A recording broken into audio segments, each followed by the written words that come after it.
Hi hello, நம்ம எங்கே போகிறோம்னா பத்திரிக்கை வைக்க தொண்டமாந்துறைக்கு. அங்கே வந்து பார்த்திங்கன்னா எங்கள் அப்பாவோட கூட பிறந்த அண்ணன் பொண்ணு இருக்குது. அப்புறம் எங்கள் சொந்த பங்காளிங்க 4 பேர் அங்கே இருக்காங்க. அப்புறம் எங்கள் நாத்தனார் பொண்ணு எல்லாம் அங்கே இருக்காங்க. அதனால் நாங்கள் பத்திரிக்கைக்கு வந்து நானே என் சின்ன பையனை கிளம்பிட்டோம். இது வந்து விசுவக்குடி டேமுக்கு போகிற வழி. பார்த்திங்கன்னா அழகாக பாருங்கள், மாந்தோப்பு அழகாக இருக்குது பார்த்திங்களா. இது வந்து விசுவக்குடி டேமுக்கு எல்லை. அங்கே பாருங்கள், இந்த பாதையில் போனால் தான் டேமுக்கு போகணும். இதில் போயிட்டு பாருங்கள், கட்டாகி நேராக பாருங்கள் ரோடு போகுதுங்களா. இதில் போனோம்னா டேமுக்கு, இந்த ரோடு தான் டேமுக்கு போகுது பார்த்திங்களா. அதுலேருந்து ஒரு 500 மீட்ரு தான் டேமுக்கு. நம்ம வந்து இப்போ தொண்டாந்தரைக்கு போகிறோம். அங்கே பாருங்கள் கரும்பு, நாங்கள் கரும்புன்னு நினச்சா அப்புறம் பார்த்தாங்கன்னா பாருங்கள் அதுதான் கரும்பு. இவங்க தீவனம் நட்டிகிட்ருக்காங்க. நல்லா பார்க்கவே அழகாக இருந்துச்சு பார்த்திங்களா கரும்பு. அப்படியே சாப்பிடும் போல் ஆசையாக இருந்துச்சு. ஆனால் இது சாப்பிட்டா கொஞ்சம் பல் வலிக்கும், கெட்டியாக இருக்கும் இந்த கரும்பு. அப்படியே நாங்கள் போகிறோம்னா அப்படியே ரொம்ப பசுமையாக இருந்துச்சு, ரொம்ப குளிர் எடுத்துக்கிச்சு ஈவினிங்கே.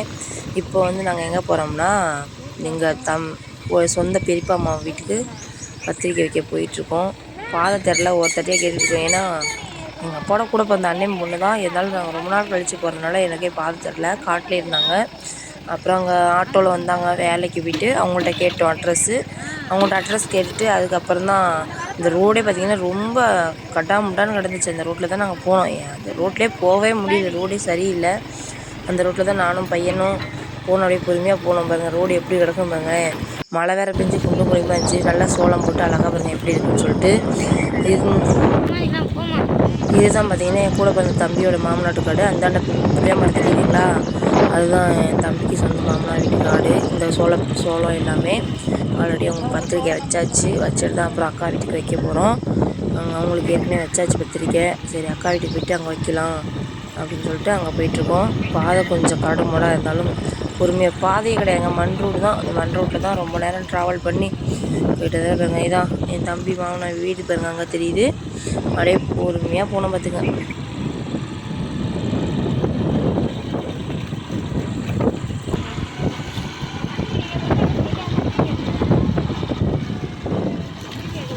இதுதான் எங்கள் சொந்த பெரியப்பா பொண்ணு, எங்கள் அப்பாவோட கூட பிறந்த அண்ணன் பொண்ணு.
லைட்லி இறங்குச்சு. பாப்பா பாப்பா எனக்கு வந்துச்சு. ஒரு அடுத்த வாரம் ஞாயிற்றுக்கிழமை